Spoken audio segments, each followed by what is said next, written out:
रात का समय था और राजेश अपने काम के लिए तैयार हो रहा था। वह एक पुरानी कब्रगाह का सुरक्षा गार्ड था, जहां उसे रात की शिफ्ट करनी होती थी। यह कब्रगाह शहर से दूर एक सुनसान जगह पर थी। कहते हैं कि वहां अजीबोगरीब घटनाएं होती हैं, लेकिन राजेश इन बातों पर विश्वास नहीं करता था। राजेश अपनी टॉर्च और सुरक्षा डंडा लेकर कब्रगाह की ओर चला। रात की ठंडी हवा और सन्नाटा उसकी हिम्मत को थोड़ा डगमगा रहे थे, लेकिन उसने अपने मन को मजबूत किया और गेट खोलकर अंदर चला गया। जैसे ही वह अंदर पहुंचा, उसे अजीब सी आवाजें सुनाई देने लगीं। उसे लगा शायद ये हवा की आवाज है या कोई जानवर होगा। उसने अपने काम पर ध्यान केंद्रित किया और गश्त पर निकल पड़ा। घंटे बीतते गए और रात और भी गहरी होती गई। अचानक राजेश को एक कब्र के पास किसी के खड़े होने का आभास हुआ। उसने टॉर्च की रोशनी उस दिशा में डाली,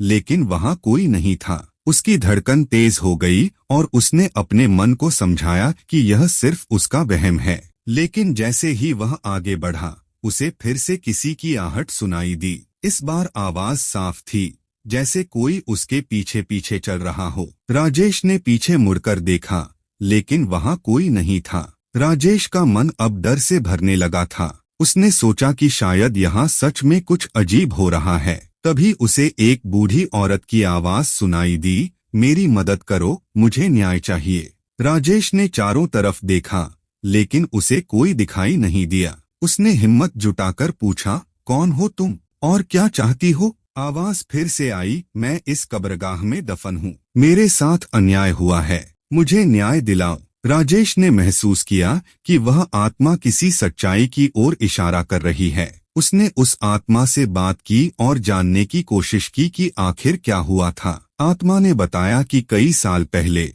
उसे और कुछ अन्य लोगों को यहाँ जबरन दफनाया गया था और उनके साथ अन्याय किया गया था। वे आत्माएं तब से भटक रही थीं और उन्हें शांति नहीं मिली थी। राजेश ने अपने वरिष्ठ अधिकारियों को इस घटना के बारे में बताया और उन्होंने इस मामले की जांच शुरू की। कई दिनों की खोजबीन के बाद उन्होंने उन आत्माओं को न्याय दिलाने के लिए आवश्यक कदम उठाए और उनकी अंतिम क्रिया संपन्न करवाई। उसके बाद राजेश ने कभी भी उस कब्रगाह में अजीब घटनाएं नहीं देखीं। आत्माएं अब शांति में थीं और राजेश का डर भी खत्म हो गया था। उसने महसूस किया कि कभी-कभी हमें उन चीजों पर भी विश्वास करना चाहिए जिन्हें हम नहीं देख सकते, क्योंकि हर जगह कुछ ना कुछ रहस्य जरूर छुपे होते हैं।